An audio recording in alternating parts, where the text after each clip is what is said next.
አክብሮታዊ ሰላምታችን በያላችሁበት ይድረስ የተወደዳችሁ የኢትዮ ፎረም ቤተሰቦች እነሆ የዕለቱን ዘገባዎቻችንን ከዚህ እንደሚከተለው ወደ እናንተ ማድረስ ጀመርን።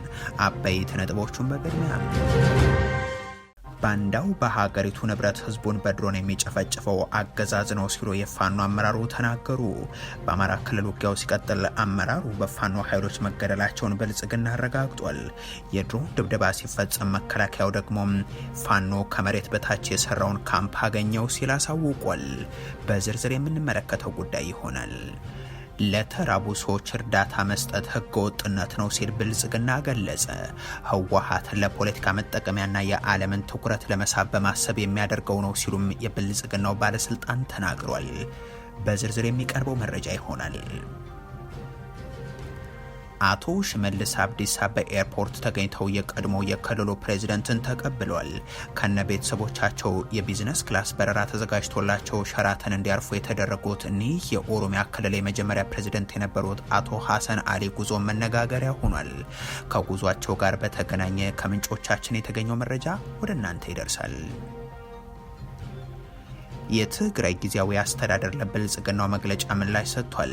በሌላ በኩል ጀነራሉ አብይ አህመድና መንግስታቸው ሊመልሷቸው ተስማምተናል ያሏቸውን ጉዳዮችን ዝርዝርም ገልጿል። እንመለከተዋለን። የጋምቤላ እልቂት ቀጥሏል። ዓለም አቀፉ ተቋም በአንድ ቀን ውስጥ በመቶዎች የቆሰሉ ሰዎችን ተቀበልኩ ብሏል። ሌላኛው መረጃችን ነው። በየዓመቱ በአውሮፓውያን አቆጣጠር ታህሳስ 25 በዓለም ላይ እጅግ ዝነኛ ከሆኑ ክብረ በዓላት አንዱ የሆነው የኢየሱስ ክርስቶስ ልደት የገና በዓል ይከበራል። በኢየሱስ ክርስቶስ የልደት ስፍራ ቤተልሔም ከ2 ዓመታት ጦርነት በኋላ የነበረው የገና በዓል አከባበር ምን መልክ አለው? የተወደዳችሁ የኢትዮ ፎረም ቤተሰቦች አብራችሁን ስትቆዩ እነዚህን እና ሌሎችን መረጃዎችን ታደምጣላችሁ። ሰናይ ቆይታ ይሁንላችሁ። ለተራቡ ሰዎች እርዳታን መስጠት ህገወጥነት ነው ሲል ብልጽግና ገለጸም። ህወሓት ለፖለቲካ መጠቀሚያና የዓለምን ትኩረት ለመፍጠር በማሰብ የሚያደርገው ነው ሲሉም የብልጽግናው ባለስልጣን ተናግሯል። አገዛዙ በሀገሪቱ ረሃብና በረሃብ የሞቱ ዜጎችን ብቻ አይደለም ደጋግሞ የካደው፣ ሰዎችን ለመርዳት የሚጥሩ ሰዎችንም አሳዷል። የውጭ ረጅ ተቋማትን ደግሞ የፖለቲካ ዓላማ ያላቸው የነቀዘ ስንዴ ይዘው የሚመጡ እያለ አጣጥሏል። ባለስልጣናቱ እርዳታን እንደዘረፉ ራሱ የገለጸው ብልጽግናም ለእርዳታ የተላከውን ስንዴም አስፈጭቶ ጦር መሳሪያ ሊገዛበት ኤክስፖርት አድርጎታል። ከሰሞኑ በትግራይ ክልል የተጋለጠው ረሃብ ምቾት የነሳው ብልጽግናም የጋዜጠኞችን ጥያቄ ሲገፋ የሰነበቱ አንድ ሹም በኩል የተቀረጸ ምላሽንም ሰጥቷል። የተራበን ለመርዳት የሞከሩትን ህገ ወጦች ናቸው እንጠይቃቸዋለንም በማለትም ሽፈራው ተክለማርያም በተባሉ ባለስልጣን በኩል ገለጻ አቅርቧል።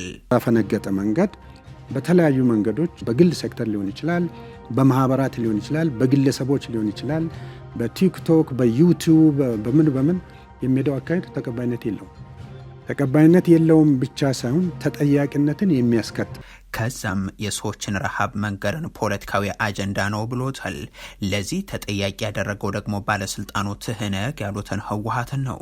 የኢትዮጵያ አደጋ ስጋት አመራር ኮሚሽን ሽፈራው ተክለማርያም ህወሓት ህዝብን በረሃብ በመቅጣት ለፖለቲካ መሳሪያነት የመጠቀም ተግባሩን በህዝብ ላይ እያሳየ ነው ሲሉ ነው የወነጀሉት።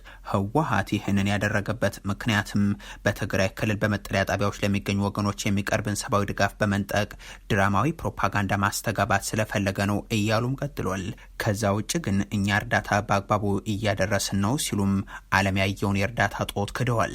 ከዓመትም ሌሎችም ጊዜያት ድረስ ምንም ነገር ባልተቆራረጠና ባላነሰ መንገድ እየተዳረሰ ነው ያለ። ትህነግ የሚታወቅበት ቋሚ ባህሪ ተብሎ የሚወሰደው ሌላኛውን ስኬት ወር ሌላኛውን ዓላማ ለማሳካት በሚፈልግበት ጊዜ የዓለም ማህበረሰብን ትኩረት ይስባል። ምናልባትም ትግራይ ውስጥ ያሉ ዜጎቻችንም ጭምር ጆሮ ይስባል የሚሉ አጀንዳዎችን ማስተጋባት የተለመደ። ህወሓት በትግራይ በተከሰተው ረሃብ በራሱ የሚጠየቅባቸው በርካታ ምክንያቶች እንዳሉ የማይካድ ሀቅ ነው። ነገር ግን ብልጽግና ረሃብን በዚህ ደረጃ ክዶ ሌላ ተጠያቂ አካልን ሲፈልግ ማየት ግን ነገሩ የረሃብና ሞት ሆነ እንጂም ጉዳዩ ፈገግ ባስባለ ነበርም። ከጅምሩ እነዚህ ወደ 1 ሚሊዮን አካባቢ የሚሆኑ ከጦርነቱ የተረፉ ሰዎች ለምን ተራቡ፣ ለምንስ ካምፕ ውስጥ መግባታቸው ግድ ሆነባቸው የሚለውን ጥያቄ መመለስ የማይሹት ብልጽግናዎች ለረሃቡ ሌላ ተጠያቂ ፍለጋን ሲፈልጉ ሰነባብቷል። ከጥቂት ዓመታት በፊት ዓለም አቀፍ የመገናኛ ብዙሃን ያሰራጩት አንድ መረጃ እንዲህ ይላል። ከምስራቅ ወለጋ ተፈናቅለው በአማራ ክልል አዊ ብሔረሰብ አስተዳደር ቻግኒ የነበሩ ተፈናቃዮች ውስጥ 50ዎቹ በረሃብ ከዚህ ዓለም በሞት ተለዩ ሲልም ይህ ዘገባ ይገልጻል። መረጃው ከሟች ቤተሰቦች የተሰባሰበ ነው።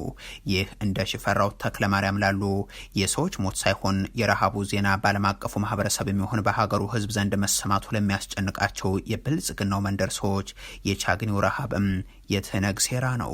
ደብረ ብርሃን ለአመታት ረሃብ ጠንቶባቸው እርዳታ የሚጠባበቁትም ጃራ በአካባቢው ማህበረሰብ ትብብር ነፍሳቸውን እስካሁን ያቆዩትም በሶማሊያ ክልል ቆሎጂ የመጠለያ ካምፕም በኦሮሚያ ክልል የተለያዩ ስፍራዎች ላይም ከበው ባጠቁት ወለጋ ጭምር ረሃብ ለጨረሳቸው ሰዎችም የትነግ ሴራ እያሉ ሌላን አካል ተጠያቂ እያደረጉ ናቸው ብልጽግናዎቹ። ዛሬ በአገዛዙ ልሳናት ወጥተው እርዳታ ማልከን ነበር የትግራይ ሰዎችን ጠይቁ የሚሉት ሽፈራው ተክለ ማርያም ልክ ከ1 ዓመት በፊት አካባቢ መቀለ ድረስ ተጉዘው ያደረጉት ንግግር ግን እንዲህ የሚል ነበር። እናንተ የትግራይ ክልል መንግስት ሰዎችና እዚህ ያላችሁ አካላት በሙሉ ተፈናቃዮች በረሃብ እንዳይሞቱ እያደረጋችሁ ያላችሁ ጥረት የሚደነቅ ነው በማለት በተለይም የክልሉ አደጋ ስጋት ስራ አመራር ኮሚሽን እንዴት ተጠናክሮ እየሰራ እንደሆነ ሌሎችም በዛ ላይ እንዴት እንደምትረባረቡ በተቻለ መጠን ደግሞ ከተለያዩ አካባቢዎች ላይ ያሉ እዛ አዲስ አበባ ላይ የተወሰነ ጊዜ አግኝተናቸው የነበሩ እነ ሰለሞን ብሪክቲ እና የመሳሰሉ በተለያዩ መንገዶች የሚሰሯቸው ስራዎች አሉ። ይሄ በጣም ጥሩ ስራ ነው። እርስ በርስ ተጋግዞ የራስን ችግር በራስ ለመወጣት የሚሰራ ስራ ማለት። እነዚህ ሰው በዛ የኖርዝ ስታር ሆቴል ንግግራቸው በዚህ ብቻ አላበቁም። ዛሬ ያለቃቸው የአብይ አህመድን ትዕዛዝ ይዘው ማህበራዊ ሚዲያውንም ተጠቅመው የተራበ ነፍስ እናድን ብለው የወጡ ወጣቶችን ህገወጥ እያሉ ያስፈራሩ እንጂም በዛ መድረክ ግን ህዝቡ በተለያየ መንገድ እርዳታ ያሰባስብ እያሉ ይቀሰቅሱ ነበር። ጋ ነው ትልቁ አቅም ያለው የንግዱ ማህበረሰብ ጋር ነው። ትልቁ አቅም ያለው አርሶ አደሩ ጋር ነው። ትልቁ አቅም ያለው ማህበረሰባችን ውስጥ ነው። እኛ የምንለው የምንችለውን እንደጋገፋለን። አብዛኛውን ግን ማህበረሰባችን በራሱ ጊዜ ሲደጋገፍ በነበረው አይነት መንገድ ማንም በማይነግረው በማያሳስበው ሁኔታ ሊሰራ ይችላል የሚል ነው። ብልጽግና ሚራክል ላይ ነኝ እያለም በዓለም አቀፉ ማህበረሰብ ዘንድ ግን ሰዎች በረሃብ የሚሞቱበት ሀገር ነው በሚል መጋለጡን ተከትሎ የጀመረው ፕሮፓጋንዳው ግን ይበልጥ ጸረ ሰው ባህሪውን ያሳየ ተደርጎ እየተገለጸ ነው። በእርግጥ አገዛዙ ረሃብን መካድ የጀመረው ዓለም አቀፉ ማህበረሰብም ድጋፍ እንዳያደርግ መቀስቀስ ከጀመረ ሰነባብቷል። እኒሁ ሽፈራው የተባሉት ሰው ከ1 ዓመት በፊት አካባቢም 10ሩም የኢትዮጵያ ክልሎች ራሳቸውን ችለዋል፣ እርዳታ ማያስፈልጋቸውም ሲሉ ተናግረው ነበርና አሁን በዚህ ሰዓት ላይ ካሉን ክልሎች 10ዎቹ ክልሎች ከፌደራል ከኮሚሽን የሚሆን ከፌደራል መንግስት የሰብአዊ ድጋፍ እህል ክምችት ተብሎ የሚላክላቸው ነገር የለም። በራሳቸው ችለዋል ማለት ነው። ባንዳው በሀገሪቱ ንብረት ህዝቡን በድሮን የሚጨፈጭፈው አገዛዝ ነው ሲሉ የፋኖ አመራሩ ተናገሩ። በአማራ ክልል የሚደረገው ውጊያ ሲቀጥል አመራሩ በፋኖ ኃይሎች መገደላቸውን ብልጽግና አረጋግጧል። የድሮን ድብደባ ሲፈጸም መከላከያው ደግሞ የፋኖ ከመሬት በታች የተሰራ ካምፕን አገኘው ሲል አሳውቋል። እነዚህ ሁነቶች የክልሉ ወቅታዊ ቁመና በግልጽ የሚያመላክቱ የቀጠለው ጦርነትንም የሚያንጸባርቁ ናቸው። አገዛዙ ያለቀ የተደመሰሰ ያበቃለት የሚል ማብራሪያን ከ2 ዓመት ከመንፈቅ በላይ የሚናገርለት ኃይል ጋር ዛሬም ድረስ እያደረገ ያለው ውጊያ ግን በድሮን የታገዘ ጭምር ነው። በቅርብ ቀናት በጎጃም ቀጠና እየተደረጉት ያሉት የድሮን ድብደባዎችም የዚህ ማሳያ ናቸው። ከሰከላ አጎትና ባሶ ሊበን አካባቢ የተፈጸሙትም ለዚህ የሚጠቀሱ ይሆናሉ። ዛሬ ደግሞ ንጋት አካባቢ በዛው በጎጃም ቀጠና ቦሬ ዙሪያ ወረዳም ደረቋ በተባለ ስፍራ ላይ የድሮን ጥቃት መፈጸሙ ታውቋል። የደረሰው ሰብአዊ ጉዳት በግልጽ ባይነገርም አሁን በክልሉ የሚደረጉ ውጊያዎች ሲቀጥሉ የብልጽግና የብልጽግናው መንግስት የፕሮፓጋንዳ ብልጫን ያገኘውበት ወቅት ነው በሚል የምድር ላይ ዘመቻዎችን ማጠናክሮ ቀጥሏል። ለዚህ አጻፋ በፋኖ ኃይሎች በኩል የሚሰጠው ምላሽም እንደዚሁ በጎጃም ቀጠና ባለፉት 2 ቀናት ከሉማሜ እስከ ደጋዳሞት ፈረስ ቤት ከተማ ጭምር ከደብረ ኤልያስ እስከ ሽንዲ ወንበርማ የነበሩት ውጊያዎችም ለዚህ ማሳያ ናቸው። በሰሜን ወሎ ዞን ላሊበላ አቅራቢያ ብልባላ ቀጠና መርሳ አካባቢ፣ ሰሜን ሸዋ ባሶናና ሸዋሮቤት ቀወት፣ በጎንደር ቀጠና ዳባትና ገደብያ አቅራቢያም ዛሬና ትናንት በፋኖ ኃይሎች የተሰነዘሩ ጥቃቶችን በርካቶች እንዲሞቱና እንዲቆስሉ ምክንያት ሆኗል። በአማራ ክልል የአመራሮችን መገደል በተመለከተ ከብልጽግናው መንግስት በኩል የሚሰጡ የማረጋገጫ መግለጫዎችም እንዲሁ እንደቀጠሉ ናቸው። ከሰሞኑ በሰሜን ሸዋ ዞን ሸዋሮቤት አካባቢ ቀወት በተባለ ወረዳም አንድ አመራር ከነ ሹፌራቸው መገደላቸው ተገልጾ ነበር። ዛሬ ደግሞ በሰሜን ወሎ ሀርቡ ከተማ አስተዳደር ጸጥታ ዘርፍ ኃላፊ የሆኑት ሁሴን መሐመድ መገደላቸውን የብልጽግናው መንግስት አሳውቋል። የከተማችን የጸጥታ ኃይል በበርካታ ወረዳዎች ላይ ህግ በማስከበር ላይ የነበረና ሰሞኑንም በአልብኮ ወረዳ በተደረገ ኦፕሬሽን ወንድማችን ሻለቃ ሁሴን መሐመድ በጀግንነት ከጠላት ጋር ፊት ለፊት እየተዋጋ በነበረበት ግንባር ለሀገሩና ህዝቡ ሲል በክብር ተሰውቷል ይላል የብልጽግናው አገዛዝ መግለጫ። በዚህ ጦርነት የታችኛውና የመካከለኛው የክልሉ የብልጽግና አመራሮች ለተደጋጋሚ ሞት እየተዳረጉም ነው የቀጠሉት። ከሰሞኑ በዛው በወሎ ቀጠና የቦረናና ወግዴ ወረዳዎች አመራሮች እንዲሁ የደፈጣ ጥቃት በጉዞ ወቅት ተከፍቶባቸው ጉዳት ማስተናገዳቸው ተዘግቦ ነበር። ይህ በእንዲህ እንዳለ መከላከያው ሽፍታና ዘራፊ የሚለውን ኃይል ከመሬት ስር የጤና ማዕከል ገንብቶ አገኘሁት፣ ይህንን ካምፑን ማረኩት ሲል ገልጿል። በጎጃም ቀጠና ነው ይህንን አደረኩ የሚለው። የግራውንድ 11 ክላስ አለው፣ አይታችሁታል። ሙሉ ነው፣ መብራት አለው፣ ምን አለው ውስጡ ላይ ገና እያስፋፋ ነው። አልጨረሰም። አይታችሁት ከሆነ የተጀመሩ ገና የሚጨርሳቸው በርካታ እንትኖች አሉ። የሰራዊቱ መካከለኛ አመራሮች እንዲህ በሚናገሩበት በዚህ ወቅት ብልጽግና ግን በክልሉ የሚያደርገውን ውጊያ አጠናቅቅ ያለው ህዝቡም ከጎኔ ነው የሚለውን ፕሮፓጋንዳ ነው በየአዳራሹ እያቀረበ የሚገኘው። ከዚህ ጋር በተያያዘ ማብራሪያ ያቀረቡት የፋኖ አመራሩ መሪ ወዳጆ የብልጽግናው መንግስት ሰሞነኛ የፕሮፓጋንዳ ዘመቻን የተለመደ ማደናገሪያ ሲሉ ይገልጹታል። እጅ ሰጡ በሚል በተደጋጋሚ ይናገራል። በአመዛኙ እጅ ሰጡ የሚባሉት በዘረፋና ስርቆት ላይ ተሰማርተው የነበሩ አካላት ናቸው። አሁን ተደራጅቶ ሲዘርፍ የከረመ ሁሉ ሲነቃበት እጅ ሰጠው የሚልበት ሁኔታ ነው ያለው። ይህ ደግሞ እኛም ለማጥራት እየረዳን ነው ሲሉ አክለዋል። በመሬት እጅ እየሰጡ ነው በሚል ጠንካራ ዘመቻዎችን በእኛ ላይ ለመክፈት ብልጽግና እየሞከረ ነው የሚሉት ምሬ ወዳጆ የሀገር ሽማግሌዎችና የሃይማኖት አባቶች ጸባችን ከብልጽግናው አገዛዝ ጋር መሆኑን አውቃችሁ እናንተ ማህበረሰባችንን አስማምታችሁ እናስታርቃችሁ ኑሩ፣ ከዛ ውጭ ግን በየቦታው ለሚገደለው ምእመናችሁ ድምጽ ሆኑ፣ ከዚህ በተረፈ ግን የአገዛዙ መጠቀሚያ ከመሆን ተቆጠቡ የሚል ንግግር ሲያደርጉም ተደምጧል። አመራሩ በሰፊው እየተተገበረ ያለው ፕሮፓጋንዳም ባንዳ ናችሁ የሚል ነው። ባንዳማ በአረቦቹ ድሮን የራሱን ሀገር ዜጋ የሚጨፈጭፈው ይህ አገዛዝ ነው ይላሉ ምሬ ወዳጆ። እኛ ባንዳ የሚባል ስም ይወጣልና አሁን አብይ አህመድ አረብ ኤምሬቶችን እያመጣ አዲስ አበባን እየቸበቸበ በእነሱ ድሮኖች የአማራ ህዝብ እየተጨፈጨፈ ባንዳ ተብለዋል። አብይ አህመድ ባንዱ ሀገር ሄዶ ተተኳሹም ባንዱ ሀገር ሄዶ ድሮኑም ባንዱ ሀገር ሄዶ መድፉን እያመጣ ሲጨፈጭፍ እኛንን ባንዳ። እኛ ለሀገር የቆምነ ታሪክ ያሳየን አሁንም ታሪክ እየሰራን ያለን ባንዳ ብለን እንደማንጠራ እርግጠኞች ነን። የአማራ ህዝብ ግን ዝም ብለህ እንድሞት ነው የሚፈቀድልህ። በየትም ተንቀሳቅሰህ እንድትሰራ አይፈቀድልህም። ዝም ብለህ ብቻ ከሞትክ የባንዳነት ስም አይወጣልህም። ለምን? ዝም ብለህ እየሞትክ ነው። የሚፈለገው ይሄ ነው። ከተንቀሳቀስክ የተለያየ ስም፣ የተለያየ ታርጋ፣ የተለያየ ነገር ይለጠፍልሃል። በአንዳንድ ቦታዎች በፋኖ ውስጥ ያሉ አባላትም ሆኖ ማህበረሰቡ ላይ ጥፋት ያደረሱ ይኖራሉ።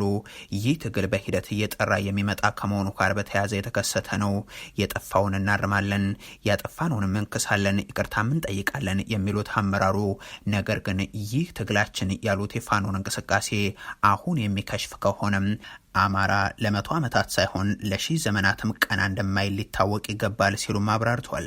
ዋና ጠላታችን አገዛዙ ነውና ከሌሎች ጭቁን የኢትዮጵያ ብሔሮችና ብሔረሰቦች እንዲሁም ህዝቦች ጋር ሆነን እንታገለዋለን ሲሉም አክለዋል። አሁንም ሊታሰብበት የሚገባው ማንኛውም ብሔር ጋር ጠብ የለን። በተለይ የኦሮሞ ህዝብ ጋር ጠብ የለንም። ስርዓቱ ጋር ግን ኦሮሞ ይሁን አፋር ይሁን ሀዲያ ይሁን ማንም ይሁን ሶማሌ ይሁን ስርዓቱ ጋር የብልጽግና ስርዓት ጋር በቃ ለኛም ከይራ ሐሳቢ አይደለም፣ እኛም ከይራን አናስብም። ከዚህ ውጭ አገር ወዳድ ኢትዮጵያውያን ጋር አብረን ማንኛውም ኃይል ጋር እንደምንታገል በቃ ግልጽ ነው አቋማችን ማለት ነው። የትግራይ ኃይሎች ወደ አማራ ክልል ገብተው ጦርነት በሚደረግበትና ከዓመታት በፊት በነበረው በዛው ጋም የመከላከያ ሰራዊት አባላት ፋኖን ከጀርባ እንዲመቱ ታዘው ያንን ሲያደርጉ የያዝናቸው አንዳንድ የሰራዊቱ አባላት ለምን ፋኖ ላይ ተተኩሳላችሁ ስንላቸው ፋኖንም በሉት ተብለን ታዘን ነው ብለውናል። በጦርነቱ ወቅትም ፊልድ ማርሻል ብርሃኑ ጁላ 30 ክላሽን ለዛ ሁሉ ፋኖ ሰጥተው ሂዱ ተዋጉ ሲሉን ጀምሮ ነው ይህ አገዛዝ ሊያጠፋን እንደተነሳ እናውቅ የነበረው በማለትም ነው አመራሩ የተናገሩት። አቶ ሽመልስ አብዲሳ በኤርፖርት ተገኝተው የቀድሞውን የክልሉን ፕሬዝዳንት ተቀብለዋል። ከነ ቤተሰቦቻቸው የቢዝነስ ክላስ በረራ ተዘጋጅቶላቸው ሸራተን እንዲያርፉ የተደረጉት እኒህ የኦሮሚያ ክልል የመጀመሪያው ፕሬዝዳንት የነበሩት ሐሰን አሊ ጉዞ መነጋገሪያ ሆኗል። የኦሮሚያ ክልል የመጀመሪያ ፕሬዝዳንት የነበሩት አቶ ሐሰን አሊም ከ29 ዓመታት ቆይታ በኋላ ነው ወደ ሀገራቸው የተመለሱት። አቶ ሐሰን አሊ በኦሮሞ ሕዝብ ትግል ውስጥ ትልቅ አስተዋጽኦ ያበረከቱና ክልሉ አሁን ለደረሰበት ደረጃ ሚናቸው ጉል ስለመሆኑ ይነሳላቸዋል። ከዛ በተጓዳይ ደግሞ ከኢትዮጵያ ሰንደቅ ዓላማና አጼ ሚኒሊክ ጋር በተያያዘ ባደረጉት ንግግርም የሚያስታውሷቸው አሉ። ከሀገር የወጡበት መንገድ ጋር በተያያዘ በርካታ አወዛጋቢ ጉዳዮች እንዳሉ የሚታወቅ ነው። አቶ ሐሰን አሊ ከ1984 ጀምሮ እስከ 1987 ዓ.ም ድረስ የመጀመሪያው የኦሮሚያ ክልላዊ መንግስት ፕሬዝዳንት ሆኖም አገልግሏል። እኒህ ሰው አሁን ከ3 አስርት ዓመታት በኋላ ወደ ኢትዮጵያ ተመልሰዋል። በአቶ ሽመልስ አብዲሳ አማካኝነትን በኤርፖርት አቀባበል ተደርጎላቸዋል። አቶ ሐሰን አሊ ከጠቅላይ ሚኒስትር አብይ አህመድና የአገዛዛቸው ሰዎች ወደ ሀገራቸው እንዲመለሱ ጥያቄ ሲቀርብ መክረሙን የሚገልጹት የኢትዮ ፎረም ምንጮች በተለይም አብይ የኦህዴድ የቀድሞና የአሁን አመራሮችን ሰብስበው ጌታቸው ረዳና ጀነራል ጻድቃንን አካተው ወደ ሶፎሞር ዋሻ ባደረጉት ጉዞ ላይ እንዲሳተፉ ለማድረግ ከፍ ያለ ጥረት ተደርጎ ነበር ይላሉ።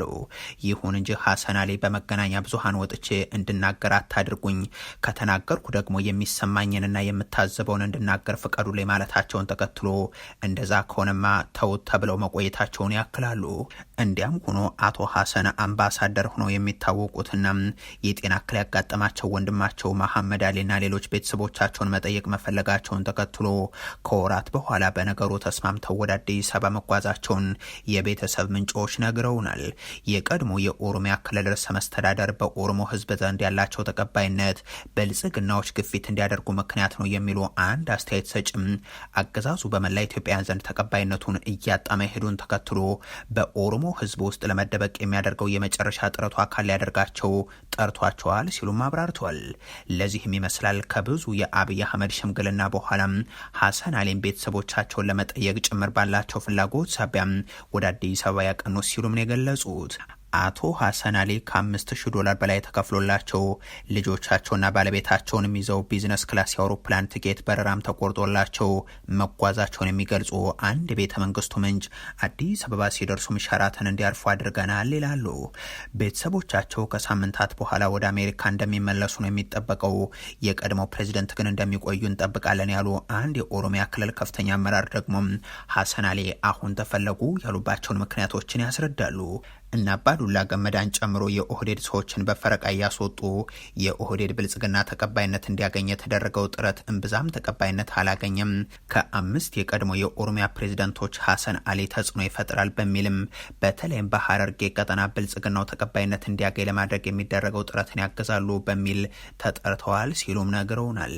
በእርግጥ ሐሰን አሊ ከዚህ በፊት አልመለስም እንዳሉበት ምክንያታቸው ሁሉ ራሳቸውን ለብልጽግናው የፕሮፓጋንዳ መሳሪያ ከመሆን ያቅባሉ ወይንስ እየቀረበላቸው ባለው ጥቅማ ጥቅም ሳቢያ ግልጋሎታቸውን ሊሰጡ ብቅ ይላሉ የሚለው ግን የሚጠበቅ ይሆናል።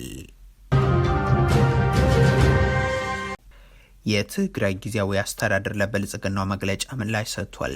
በሌላ በኩል ጀነራሉ አብይ አህመድና መንግስታቸው ሊመልሷቸው ተስማምተናል ያሏቸውን ጉዳዮች ዝርዝር ገልጿል። ብልጽግና በትግራይ ክልል ከባለፈው ጥር 2017 ጀምሮ እስከዚህኛው ወር ድረስ 2 ሚሊዮን ኩንታል በገንዘብ ሲተመን ደግሞ 32 ቢሊዮን ብር የሚገመት ሰብአዊ ድጋፍን በትግራይ ክልል አሰራጭቻለሁ ሲል መግለጹ የሚታወስ ነው። ይህንን በተመለከተ ምላሽ የሰጠው የትግራይ ጊዜያዊ አስተዳደር ለአደጋ ስጋት ስራ አመራር ኮሚሽን ደጋግመን አሳውቀናል። ነገር ግን በክልሉ ባሉ 146 የመጠለያ ካምፖችም ይሁን ሌሎች እርዳታ ፈላጊ ዜጎች በቂ ያለመሆኑን አስረድተናል ብሏል። አሁን በትግራይ መጠለያ ጣቢያዎች የሚገኙ ተፈናቃዮች የሚሰጣቸው የምግብ ድጋፍ በቂ ያለመሆኑን ከምግብ ውጭ ያለባቸው መሰረታዊ ፍላጎቶች ማለትም የጤና፣ ውሃ፣ ልብስና ቁሳቁስ፣ መጠለያና የእህል ማስፈጫ ዋጋንም አንስቷል። አሁንም በክልሉ ላይ በተለይም በተፈናቃዮች በከተማ ነዋሪዎችና በየቦታው ያሉ ከ1.7 ሚሊዮን በላይ ያለምንም ድጋፍ የተመለሱ ተመላሽ ተፈናቃዮች ያለው ከፍተኛ ችግር በክልሉና በክልሉ ከሚገኙ መንግስታዊ ያልሆኑ ተቋማት አቅም በላይ ስለመሆኑም ነው ያነሳው። ያለው የነዳጅ እጥረትም ሰብአዊ ድጋፍን በወቅቱ እንዳይደርስ የበለጠ እያባባሰው ስለመሆኑም አስረድቷል። የተፈናቃዮች መሰረታዊ ችግር የሚፈታው ግን ወደ ቤታቸው ሲመለሱ ብቻ ነው ብሏል።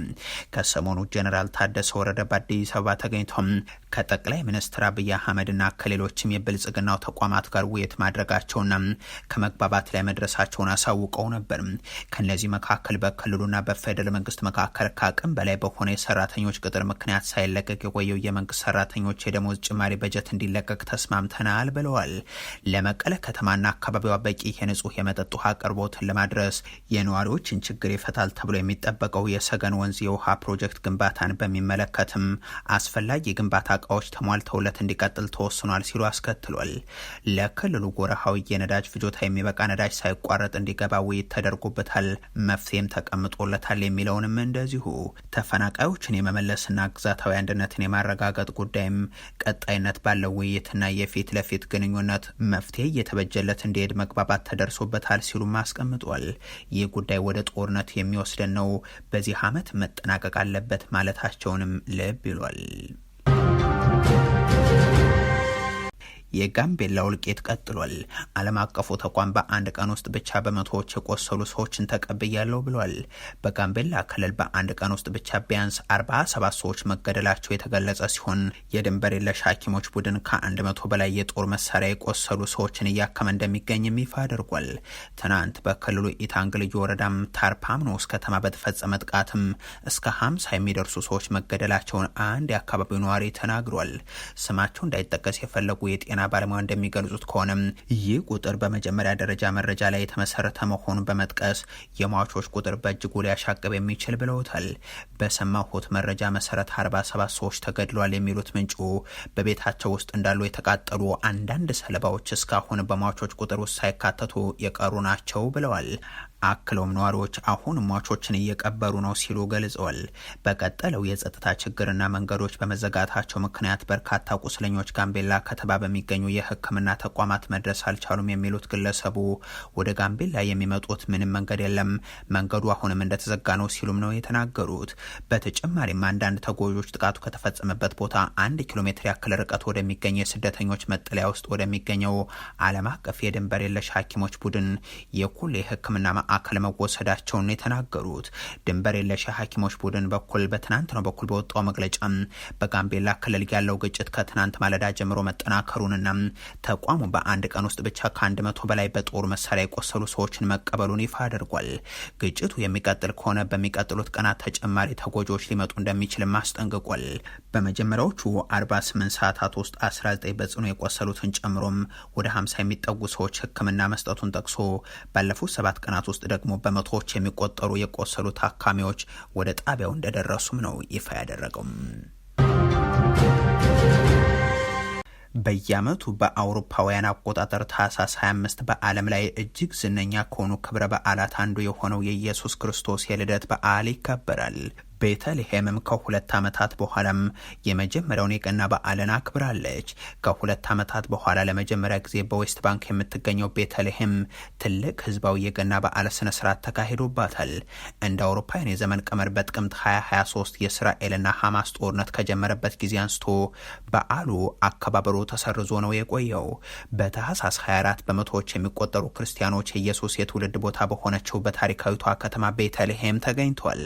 ከተማዋ በገና በዓል ሰሞን ላይ ልዩ ትኩረት በማድረግ ከዓለም ዙሪያ የሚመጡ ክርስቲያን ምዕመናን የሚሰባሰቡባታል። በእስራኤልና በሐማስ መካከል በጋዛ ጦርነት ምክንያት ባለፉት ጥቂት ዓመታት የጎብኚዎቹ ቁጥር እየቀነሰ ቢመጣም ከተማዋን በአንድ ዓመት ብቻ ከ2 ሚሊዮን በላይ ቱሪስቶች ጎብኝተዋት እንደነበር መረጃዎች ያሳያሉ። የኢየሩሳሌም የላቲን ፓትርያርክ ብፁዕ ካርዲናል ፒየር ባቲስታ ፒዛበላም በፈረንጆቹ ገና ዋዜማ የልደት በዓል ለማክበር ወደ ከተማዋ ከመጡት መካከል የሮማ ካቶሊካዊት መሪ ሲሆኑም የገና አገልግሎትንም አዘጋጅቷል።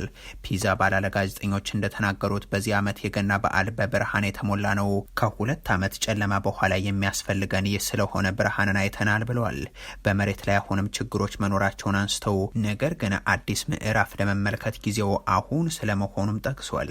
በመላው ዓለም በ150 ሀገራት መከበር ብቻ ሳይሆን ለክርስትና እምነትም ሆነም ለሌላ እምነት ተከታዮች በዓመታዊ የቀን አቆጣጠር ላይ ቁልፍ ቦታ አለው። ገናም ዓመት በመጣና በሄደ ቁጥር ቤተሰቦች በአንድ ገበታ ተሰባስበው ማዕድ የሚቋደሱበት፣ ቤተሰባዊ ትስስራቸውን የሚያጠነክሩበት በዓል ነው። በምዕራቡ ዓለም በገና በዓል ወቅት ከምዕራቡ ዓለም ተነስተው በመላው ዓለም እየተለመዱ የመጡና ከበዓሉ ጋር ከሚጠቀሱ ነገሮች መካከል ደግሞ የገና አባትና የገና ዛፍ ተጠቃሽም ናቸው።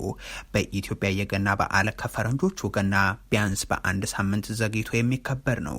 በምዕራባውያን አቆጣጠር የገና በዓልን ለምታከብሩ የኢትዮ ፎረም ቤተሰቦች በሙሉ መልካም በዓልን እየተመኘን የዛሬውን ዘገባችንን በዚሁ አጠናቀቅን። አበቃን። ቸር ያሰማን።